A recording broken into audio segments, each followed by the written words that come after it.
Hello friends, welcome back to my channel where we have started making videos on machineries which are there on board ship.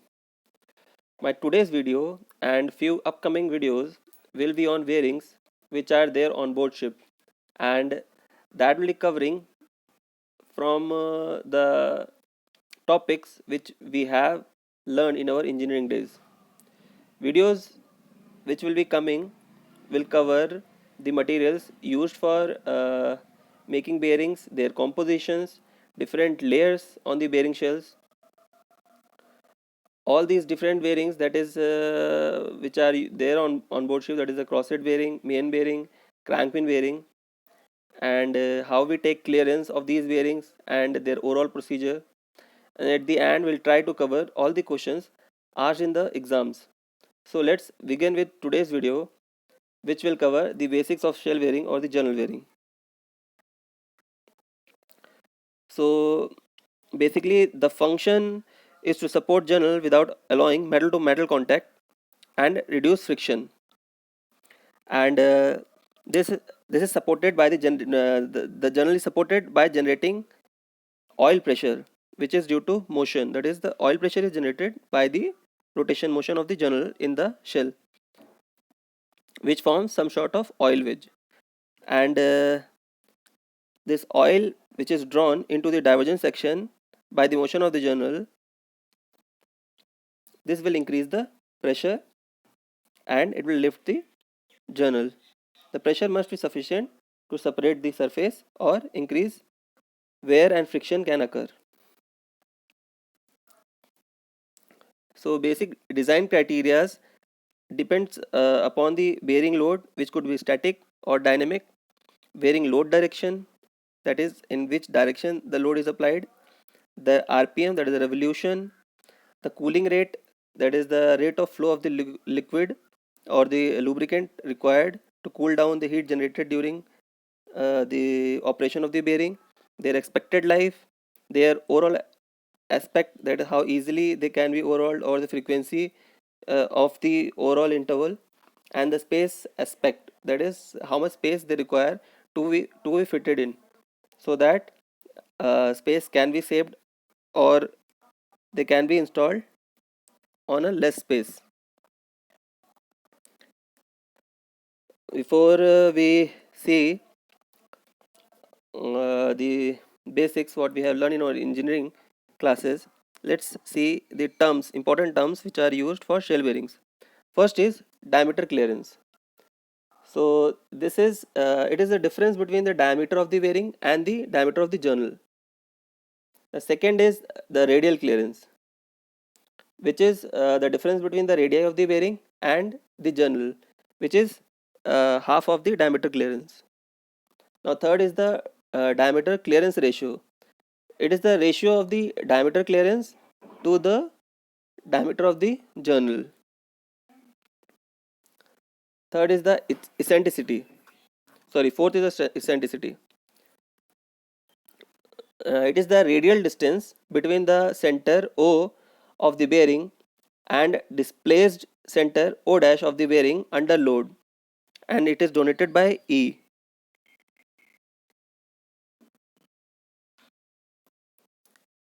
Fifth is the minimum oil fill thickness, which is the minimum distance between the bearing and the journal under complete lubricating conditions. H naught is the minimum oil fill thickness. Then we have eccentricity ratio. So it is the ratio of eccentricity to the radial clearance. Then the last one, that is seventh one, short or long bearing, which is very important. It depends upon the ratio of length to the diameter of the bearing. So if the ratio of length to the diameter of the journal, that is journal, is less than 1, then the bearing is said to be short bearing. And on the other hand, if length to diameter is greater than 1, then the bearing is known as long bearing. And when this is equal to 1, that is the length is equal to the diameter of the journal, then the bearing is called square bearings. So its important is because its important is in the load carrying capacity of the bearing. Because of the side leakage of the lubricant from the bearing, the pressure in the film is atmospheric at the end of the bearing. The average pressure will be higher at a long bearing than for a short or square bearings. Therefore, for the point of side leakage, a bearing with a larger L by D ratio is preferred.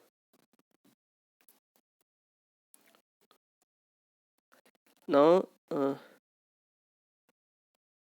now let's see the characteristic number and the bearing module of the journal bearing. The coefficient of friction in design of the bearing is of great importance because it determines the loss of the power due to friction losses, bearing friction losses. It has been shown by the experiment that the coefficient of friction is of fully lubricated journal bearing depends on three variables. The first one is the bearing characteristic number, that is Zn by P, where Z is the absolute viscosity of the lubricant and N is the RPM or the revolutions, and P is the bearing pressure. The second variable is d by c, which is the reciprocal of diametrical clearance ratio, and third is the length by d ratio, the L by D ratio, which we have already seen that it should be greater, or L by D which is greater is preferred. So these are the three variables on which the coefficient of friction of the bearing depends. Now the bearing characteristic number, that is Zn by P, we will see it is a dimensionless number and it predicts the performance of the bearing.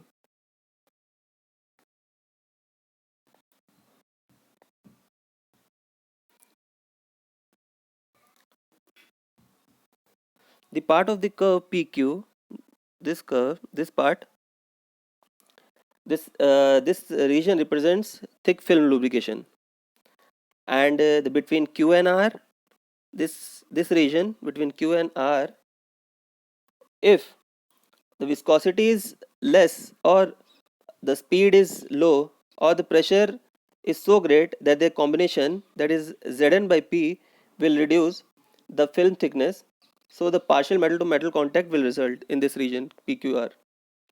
And in the last region, that is R to S region, the thin film or the boundary lubrication exists.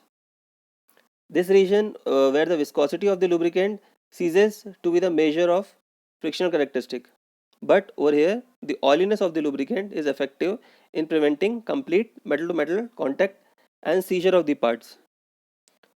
The oiliness, it is the property of the lubricant, that is joint property of the lubricant and the bearing surface in contact, where base metal to metal is prevented only by absorb film, which absorb film of the lubricant. There is no absolute measure of oiliness, so oil which is absorbed on the metal surface, that helps in lubrication. The part PQ represents the stable operating condition. This region from here to here, it represents stable uh, operation. Any point on the stability, a decrease in, suppose this is the point, decrease in viscosity will reduce Zn by P.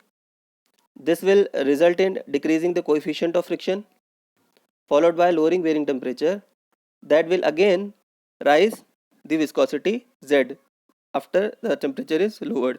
So if it is goes down due to increase in decrease in viscosity, and as the viscosity is decreased, coefficient of friction will increase, and this will cool down, and again it will increase the viscosity. So this is a stable condition from Q to R, P to Q.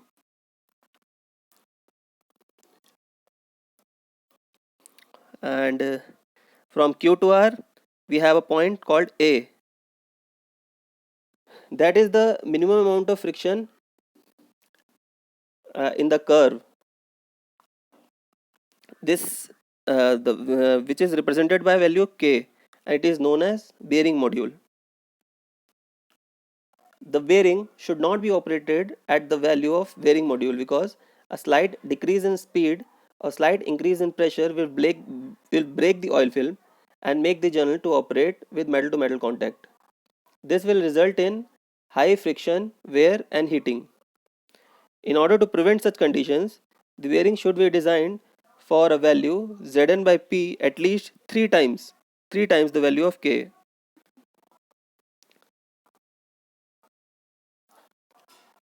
So, so we can conclude that when value of Zn by P is greater than K, then the bearing will operate in thick film region, this region, under hydrodynamic condition. On the other hand, when the value of Zn by P is less than K, then the oil film will rupture and there is metal to metal contact.